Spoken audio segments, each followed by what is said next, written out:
1, 2, 3, yeah!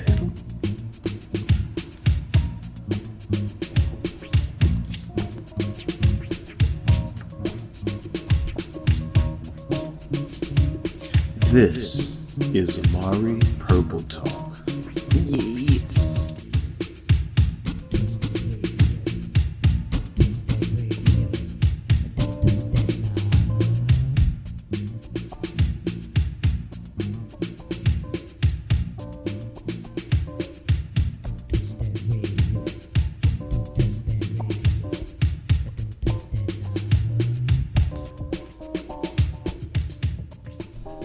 Welcome to episode 83 of Amari Purple Talk, a podcast where I share my thoughts on the Prince musical singularity. I'm Richard Cole, imaginationist, comic book myth builder, and the Vic Sage of Funk. Thank you once again for tuning in. Please leave your comments in the comments section below, and please download on your favorite podcast platform. If you're listening on YouTube, please like and subscribe. And please continue to send your questions or topic suggestions for Amari Purple Talk. And how you can do that is by clicking the link in the show notes below, either the website link for Amari Communications or by following me on Twitter at RichardCole_now, and that now is in all caps, using the hashtag Amari Purple Talk. And your topic or question might just be read in a future episode. All right, so with that out of the way, Amari Purple Talk is back. Having spent all of last weekend soaking up this year's 1 + 1 + 1 is 3 Virtual Symposium. If you haven't had a chance to check it out, I'll get to the details how you can actually view a lot of the presentations in a minute, but it covered 40 years of controversy, 30 years of Diamonds and Pearls, 20 years of the Rainbow Children, and I had a blast viewing it. I was part of the roundtable for the Times debut album.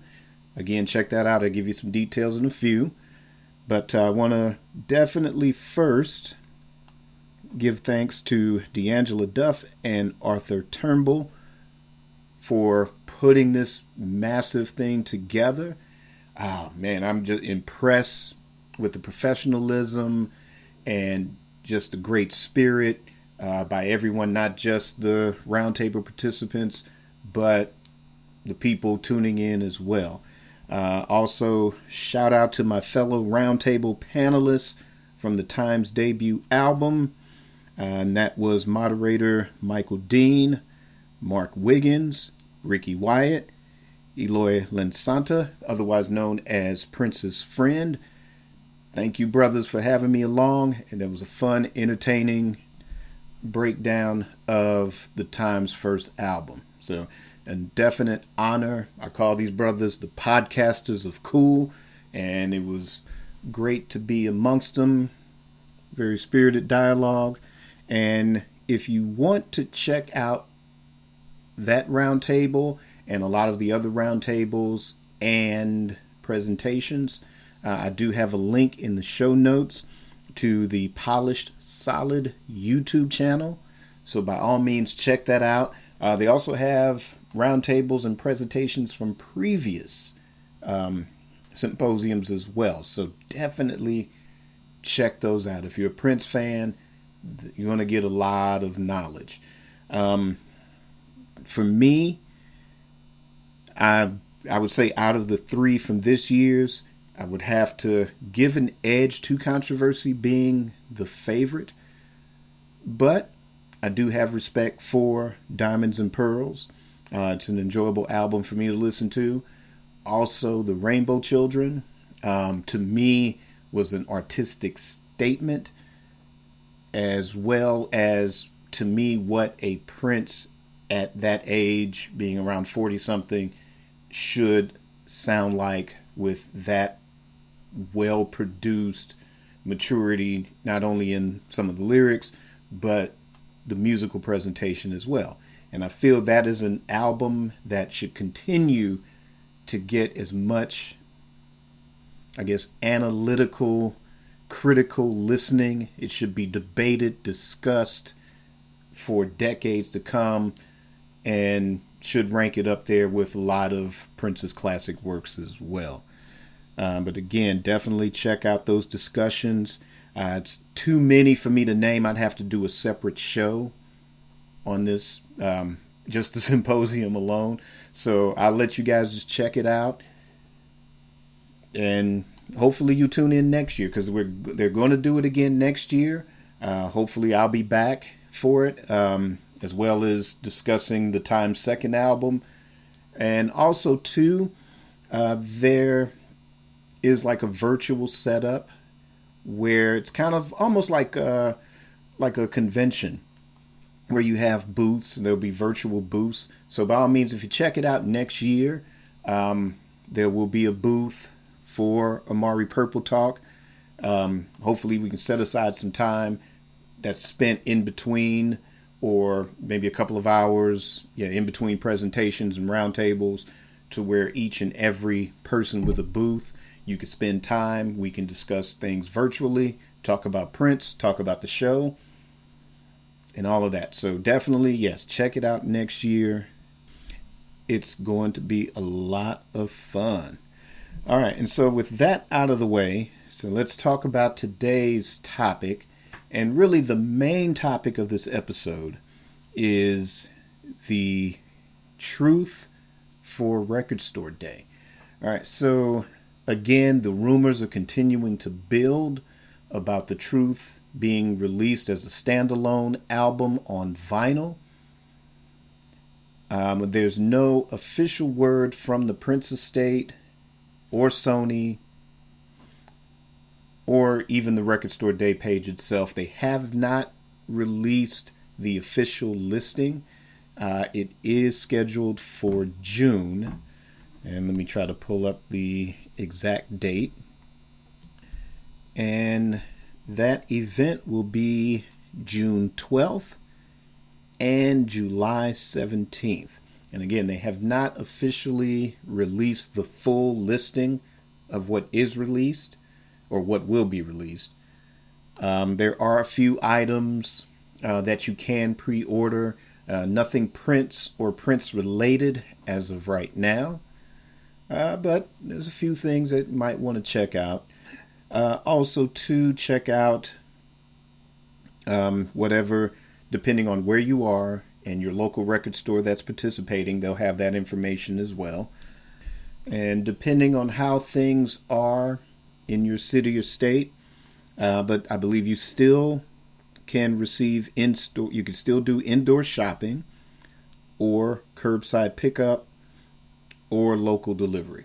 But check with your local store to see if they're participating and what the guidelines are.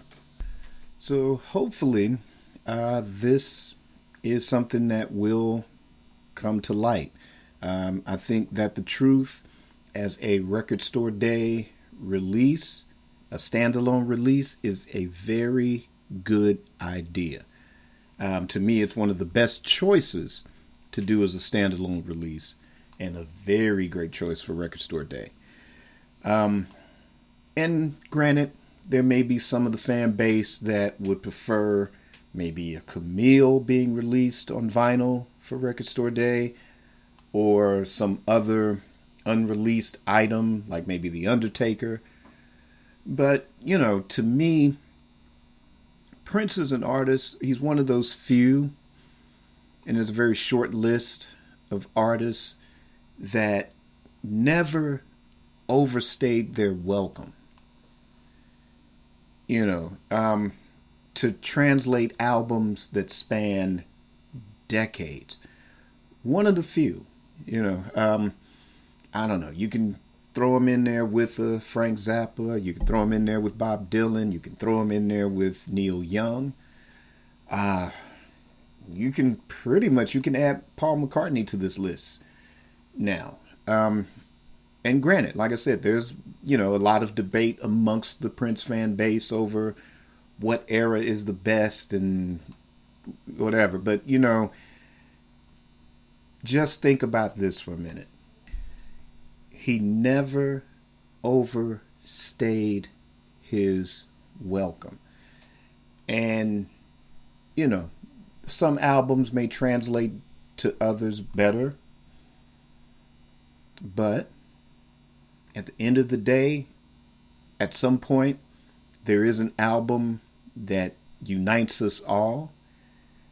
There may be an album that fits just a particular mood some of us might be in, or a specific genre. There's, like I said, the Rainbow Children. To me, it's heavily, there's a lot of Miles Davis. There's a lot of Frank Zappa that's in that. There's a lot of, some traditional Prince, but, it has that kind of the Jehovah's Witness overtones or undertones to it.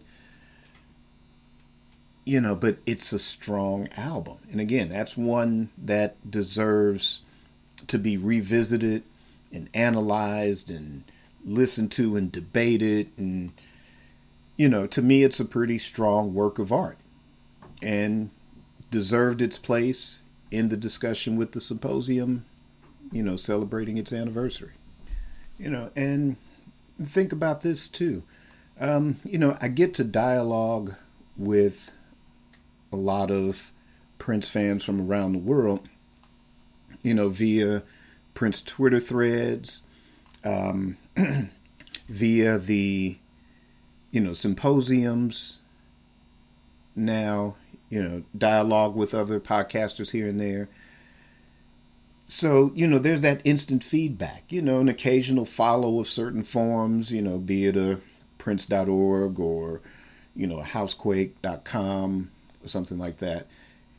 So there's that instant feedback of, yay, we love this album, or I love this album and you don't, and vice versa.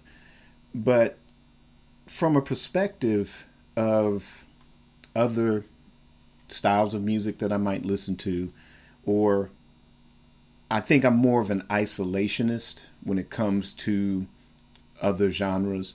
Like, I'm not really in a position to talk about Beatles or Hendrix so much, unless it's with, close friends of mine, that are either artists or musicians, and discuss music on that level. But to me, if I read an article in Rolling Stone or, the record reviews in Rolling Stone, and it's, Neil Young releases, a box set of unreleased material or an unreleased album as a standalone release, the world is expected to go, yay!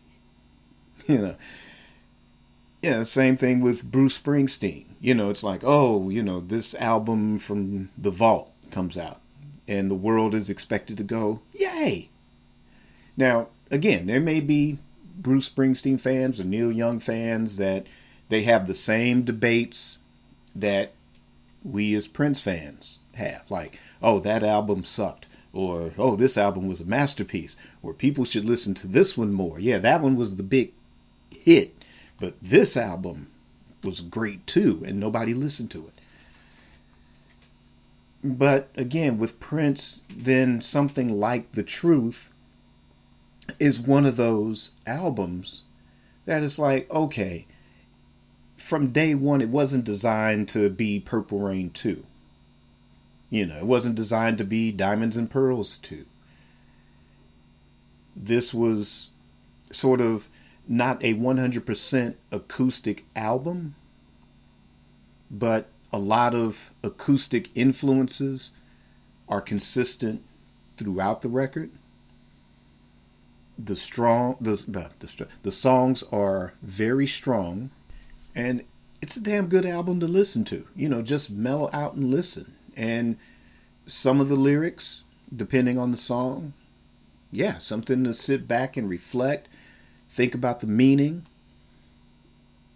what was going on in Prince's life with some of those, something like The Truth, that was, reaction to a challenge of expectations, same thing for Don't Play Me. It's one of those where, again, he was still at odds with the record industry, And that was sort of a pushback to that. There's the song Fascination. That's one of my personal favorites on that album. Circle of Amour. It's a nice song. It's an enjoyable listen. And I mean, God, I can go on about all of the songs on that album, but to me, it's Prince being able to do what Prince does. Yes, we're used to, the funk, the funketeer Prince. We're used to the rock guitar god Prince. We're used to the soul ballad Prince. Then we can kind of jump into the Madhouse stuff. And it's like, okay, yeah, he could do jazz, but that's the whole point. If he wants to do an album that's influenced by the acoustic instruments that are used or the acoustic instruments that augment the sounds of that production, then yeah, he could do it and do it well. And again, like I said, I don't get to really dabble into a lot of other fan bases as much. I do follow like a Paul McCartney page. I do follow like a John Lennon page. And again, at least with the John Lennon one, a lot of times it's, whatever album they're celebrating, it's yay. Even something like Somewhere, or no, it's not Somewhere, Sometime in New York City. That is a polarizing John Lennon album. I love it, but not a lot of people do. And with Paul McCartney, who's been knocking box sets and super deluxe editions out of the park for the last, where are we, about 10, 12 years now? There's a Paul McCartney album that is rumored to be getting a sort of super deluxe edition. He calls his series the Archived Edition. It's called Give My Regards to Broad Street. It was a soundtrack album he did for a movie that he starred in that, let's just say, Paul McCartney's a Gemini too, like Prince. But let's just say this movie sucks. It makes Graffiti Bridge look like Gone with the Wind. Really. And half of the songs on the soundtrack are him redoing Beatle classics, like Michelle and Yesterday and stuff like that. And Ringo's in the film too, but let's just say amongst Paul McCartney fans, this isn't Paul McCartney's finest hour. And probably the next album after that wasn't the greatest. But it took something like Flowers in the Dirt to where he kind of came back. Album after that kind of fell off. But then after that, he's been kind of cranking them out consistently. And a lot of people pretty much enjoy his output since like maybe the late 90s.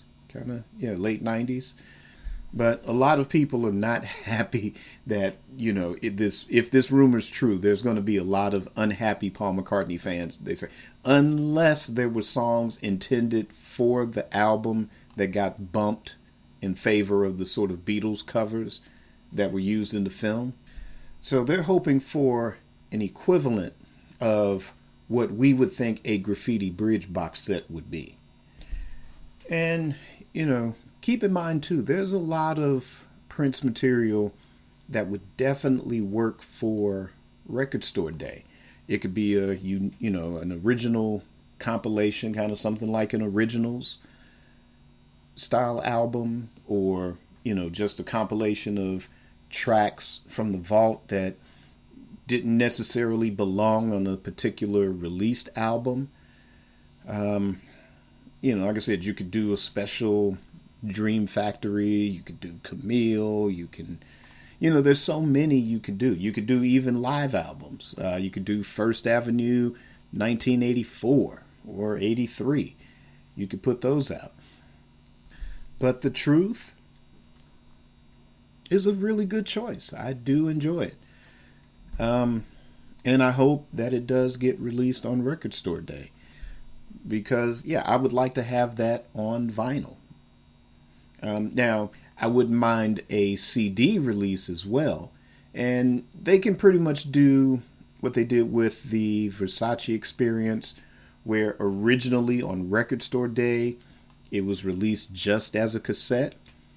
And then a few months later, it ended up being an official standalone CD and vinyl release as well. So that's a possibility. But to me, I would prefer just having the truth on vinyl.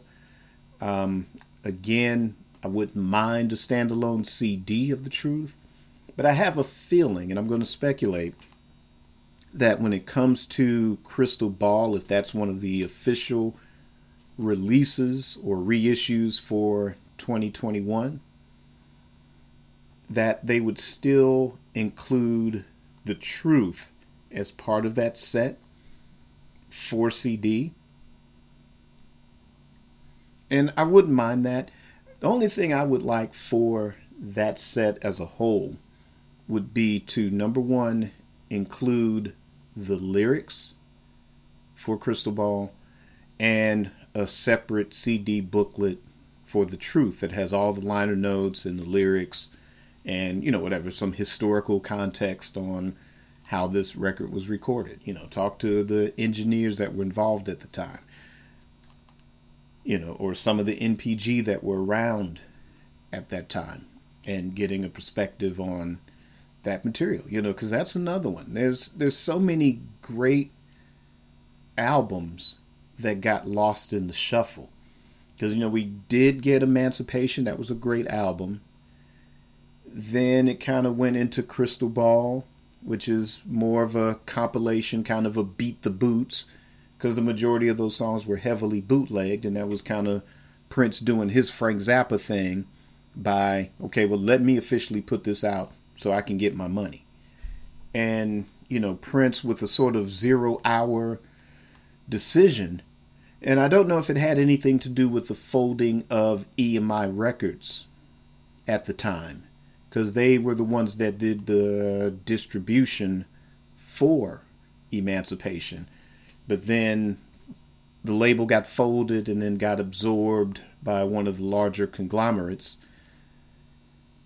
And that might have put something like the truth on the back burner. So with Crystal Ball taking the top priority, just on a whim, I'll just throw the truth in there. When, to me, if that had received an official release and got the proper promotion and marketing, and again, there wouldn't have been any dance floor hits. I don't think there would have been any great top, say, R&B tracks from that, but that would have garnered a lot of, album chart attention, adult contemporary attention.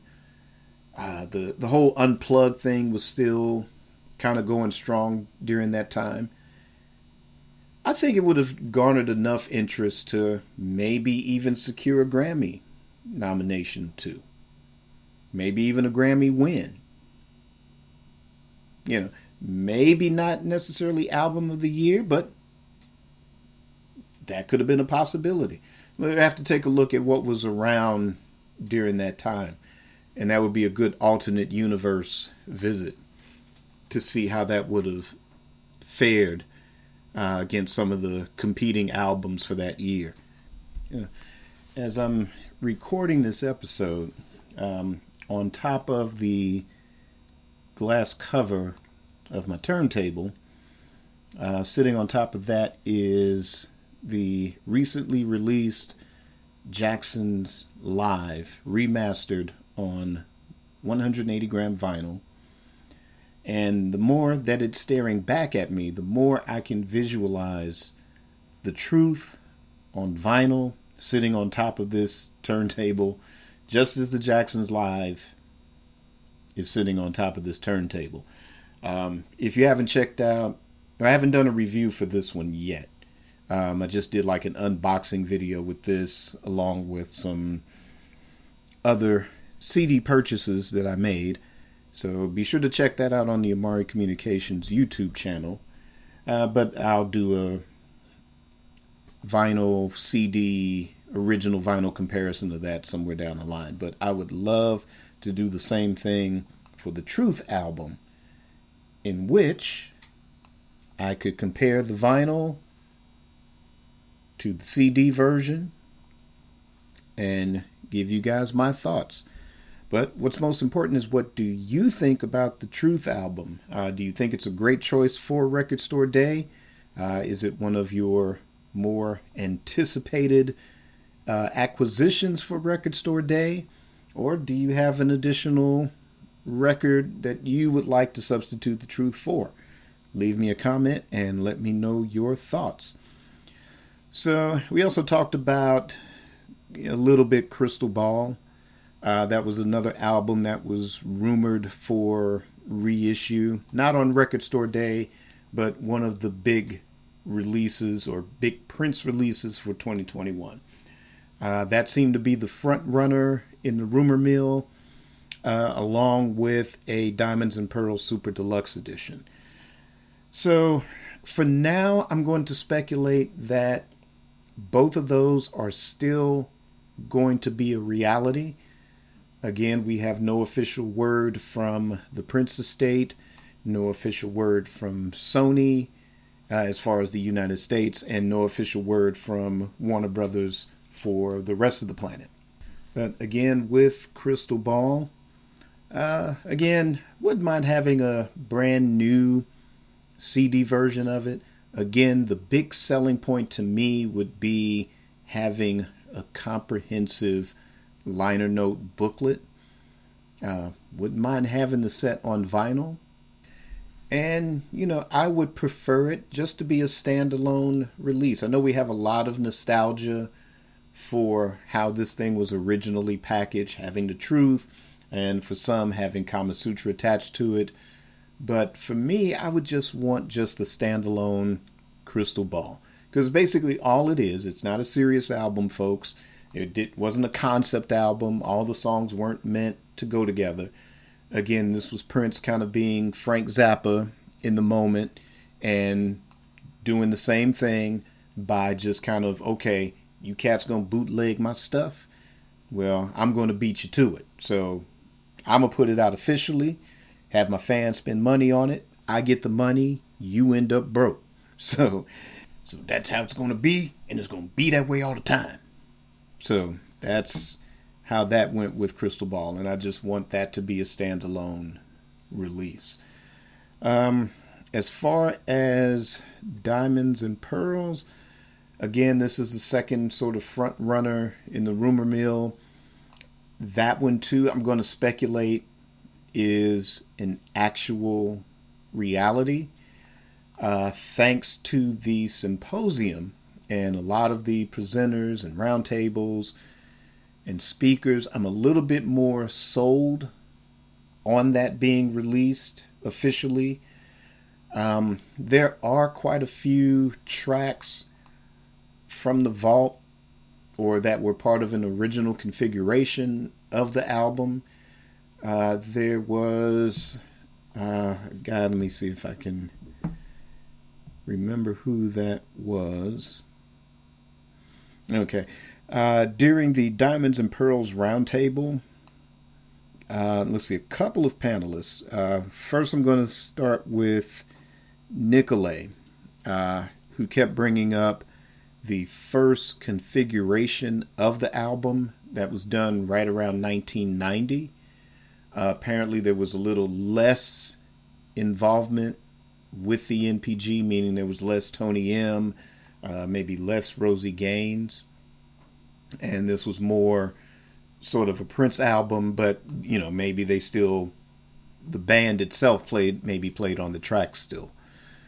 That I would be curious in hearing some of those, as far as some of those tracks as being part of a super deluxe edition for Diamonds and Pearls. The other selling point, this brother named Law, L-A-W, he's a young musician, not only in the field of hip hop, but a true funk soldier as well, and a big fan of other genres of music. I really enjoyed his perspective. And, one of the things I also learned with the Time Roundtable with Prince's friend, like the majority of us, we got to experience, say, the time, no pun intended, in real time. And when you have someone that kind of experienced it out of the context of real time, then you're able to kind of just focus on the body of work itself as you're experiencing it in the now. And the same thing with Diamonds and Pearls. A little bit different because this brother was experiencing it in real time, but it's a different real time than I have, because I've had the weight of, sort of going into my mid 20s with this record, versus where he had this record be a major influence on his, just whether it's his musical worldview or his worldview period, similar to in my teens with the First Time album. So just kind of hearing those different perspectives out of the context of where I was experiencing Diamonds and Pearls, or, even the First Time album, that with Diamonds and Pearls, yeah, I mean, I'm sold on it as a super deluxe edition. And again, going back to earlier, this is, an artist who, again, it's been consistent. It's been decades of work. It's not like, where we kind of hold on to Stevie Wonder's classic period like it's gold. Like, the 60s didn't exist, or we try to pretend that the 80s and beyond don't exist. We want to hang on to those classic albums, and those are definitely classic albums. But there's still a body of work from the 60s. Hit singles aside, Uptight, Signed, Sealed, Delivered, Fingertips, those things aside. But there was some bangers from the late 60s, where the development of classic era Stevie Wonder was developing. And then, granted, maybe not everybody loved In Square Circle. Maybe not everybody loved Characters. I enjoyed Characters a lot. I thought, to me, that album stood up to a lot of the classic era. But again, music is subjective. But there are songs on In Square Circle that I enjoyed. I may have to go revisit that album and listen to it as a whole, but there were things that I did enjoy about that record. There are things after Characters. To me, there's a lot of tracks on Jungle Fever that I enjoy. But, like I said, for a lot of people, it doesn't stand up to the classic era. That Stevie missed a step, or, Stevie should just jettison the state-of-the-art computers, go plug that Moog back in, get back on that drum kit and do it himself, or do most of it himself. But, instead of celebrating the fact that these artists were allowed to continue to create and add to their body of work and celebrate that. Again, like I said, if this was Bruce Springsteen, or if this was Neil Young, everybody's expected to go, yay. But then we turn around and we criticize, oh, well, that album was trash, or that album wasn't as great as whatever. But there are fans of that particular album or that particular era, and it deserves an equal amount of shine as anybody else's classic material. Another example is Bob Dylan, the other Minneapolis twin, where he went through this spiritual conversion, born again Christian. And that move polarized the fan base.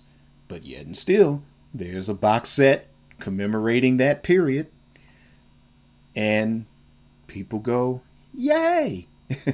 Some diehards may not be in agreement, but overall, when they publish that in Rolling Stone, or they do the reviews, and it's like, oh yeah, it was his most polarizing work since Dylan went with the electric guitar. But it's got 4 stars, and this album was great, and this song was great, and he still has it. Where it's like, okay, well, here's Diamonds and Pearls, and again, it's not a bad album, and I did play it a lot when it was out. But to me, I thought the artistic achievement was that he can do a commercial pop album and have it work, and have it say Prince, and it works. And that, whatever the next album goes right back into, whatever the next concept or the next theme would be. Now, would I have preferred a Controversy Super Deluxe Edition? You bet I would. But what I'm going to speculate is this. While it's debatable that Diamonds and Pearls, stands up to anything in the classic era, I'll defend it on this. Number one, it's different from anything in the classic era, and it deserves equal time. Number two, I think that what we're now going to get, whether it's Controversy or Dirty Mind, I think starting with maybe the first two, I don't know, this is going to be a little tricky. I think that at some point with the earlier albums, we'll start to get some proper reissues under the Sony distribution system. But considering that they missed an opportunity with a 40th anniversary of Controversy, I'm going to speculate that they're going to wait till maybe the 50th anniversary. I know it's going to hurt a lot of people, but I'm going to speculate that they're going to do a 50th anniversary with Controversy instead. Depending on how the industry goes. Like I said, I don't think that physical media is going to be phased out altogether, but it's up to us to keep physical media going so that it doesn't get phased out. But there is an effort to phase it out, given the way some of these releases this year are digital only. But I think they're waiting for some type of anniversary or some, maybe not necessarily 50th, but I'm going to speculate that the Prince estate, or Michael Howe, who's sort of the Kevin Feige of Princedom right now, or the Prince musical universe, I think they've discovered something through a lot of the material that they've archived. I don't know if they're still archiving it. I don't know if, if they still have a ways to go or if they're almost done. But I believe they've managed to archive enough of the vault material, or enough of Prince's entire output now, that I think they've discovered some things that are really going to blow us away in the years to come. And I think they're just kind of, like I said, giving equal time to Diamonds and Pearls, but I think it's also a bit of a buffer. Yeah, they could have just as easily done a 1-2 punch where we've had Sign of the Times and then maybe a Parade Super Deluxe. There's rumors that is done. It's in the can. It's just sitting in the starting blocks ready to, make its debut. But I think if there was sort of a last minute decision to not put out Parade and do a Diamonds and Pearls Super Deluxe, I think they found some stuff in there. Like I said, again, it's going to blow our socks off. It's going to completely blow our minds what they come out with. I would say where we are 21, I would say starting 2022. Yeah. I mean, we've already had the luxury of a Prince 1999 Super Deluxe, given the fact that it is kind of, sort of out of print. Like, it's sold out in a lot of areas. I'm not sure if you can probably still get the CD version, or maybe I have to double check. But yeah, it's hard to kind of get that now. But I think next year what we'll get is a sort of re-release of that, meaning that there won't be a lot of or too much fanfare. But I think we'll get a re-release of that to where it would be in the stores or available in the stores, and it might compete with whatever they may have planned next. But I have a funny feeling, and we'll discuss this more in depth in a minute, but I have a feeling that since we're coming up on the anniversary of 1999 in good old 2022, that I think, like I said, we'll get a sort of some kind of re-release, or where it'll start to circulate in print to where it's available everywhere and it won't be sold out as much. But I think we're also going to get, along with that re-release under Sony, that we'll finally start to get our Time and Vanity 6 reissues.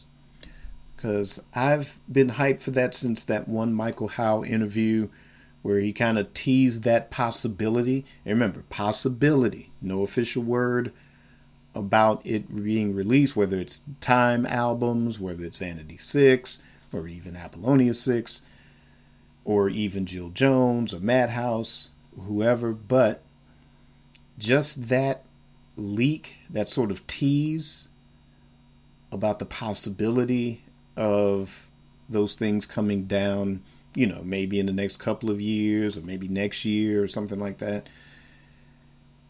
That was enough to get me hyped. And especially with the Time Roundtable last week, again, it's like I want that remaster yesterday. The first album, and like I said, as we get into the anniversary of the Triple Threat, not only the Triple Threat tour, I want a DVD of that entire set, where you have on that DVD Blu-ray, I want the Vanity 6 show, I want the Time show, the Prince set, I want that on a Blu-ray, bundle it with the remastered 1999 album. Give me a remastered What Time Is It? Give me a remastered Vanity 6. You will have my purple ducats, my purple croutons. You will have those. So let's hope that happens. So that's, I guess, one of the most anticipated. So we've gone over all the speculation. So the most anticipated would be that whole triple threat idea. Also, as far as anticipation, I hope that they one day decide to create something within the Prince Estate website or the Prince website that would sort of facilitate the widely bootleg material. I know it's derivative of, a lot of people are doing it now. Bruce Springsteen, Bob Dylan has been doing this for about almost a little over 30 years now. Frank Zappa was the first to do it. Somebody once pointed out, I think Elvis's website, where they're releasing live albums and compilations that, are just for the fan base. There was one in particular, was a St. Louis concert, of all things, live at the Kill Auditorium, 1976. So I hope that's something that, again, the Prince Estate or Michael Howe, something that they're considering, like I said, just for the fan base. Because again, they'll have our purple croutons if they do so. Because, something where, okay, a Prince Live at the First Avenue, June 7th, 1984, that you can get away with an official mainstream release. I think with the sort of the small club performance, was that 87, 88, to me would work better as sort of that kind of special release just through the website, just for the fan base. And like I said, they'll clean house because a lot of us will buy it because it's a beloved, legendary performance for us. We know that the First Avenue Live in 1983, which saw the debut of Purple Rain, Baby I'm a Star, and I Would Die for You, that's the subject of a documentary. And that'll probably get an official mainstream release. I'll speculate on that. But set it up to where we can get the digital, format, and we can also have an option of physical media. I know it's a lot of logistics, and, the Prince Estate probably, even at this juncture, still isn't quite as stable as, say, a Frank Zappa or, Experience Hendrix LLC. But, if they can just start laying the groundwork to where that can be a reality in, few years or so, like I said, there's a demand for it. And, we can be voices for that. We have these symposiums every year, and not only does it educate Prince fans on, some albums that we may not be too familiar with, or, we've heard it once or twice and, maybe felt a certain way about it. But to hear the passion of people that are presenting concepts, ideas, philosophies, the impact of the album in real time, the impact of the album, decades later, those are voices, and we come together as a collective, and we can walk away from that. And again, if the record industry, the record label, the estate, well, I'm sure the estate knows, they have their ear. I hope they listen to Amari Purple Talk, but if they don't listen to Amari Purple Talk, they still have, Prince Podcast, Podcast Juice. They have Prince's Friend. They have Darling Nisi. Hopefully they've tuned in to the symposiums each year. So I believe they are aware of what's happening. But like I said, I don't think that the business end of it is as sound as some of the other. And it can take some time. Frank Zappa's family, even though it started off stable, they kind of had some beef, which looks like they've squashed it because now things are rolling again with their estate. There was a documentary that was released just recently, and the soundtrack is getting a deluxe edition release for Record Store Day. Hendrix, that went through decades of lawsuits that were settled about almost 30 years ago, and since 1996 they've been churning out quality product. So yeah, I think that the Prince Estate will be on that level in a few years' time, and that would be not only a speculation but one of my biggest anticipations, and that will open the door for whatever your favorite box set, whatever your favorite unreleased album would be. And we're all going to celebrate it. So I can't wait. And that's going to wrap up this episode of Amari Purple Talk. And before I sign off officially, be sure to check out the Amari Communications YouTube channel. There, all 3 reviews of the Jacksons, Going Places, and Destiny, those 3 reviews are all up to listen to, as well as a sort of unboxing video.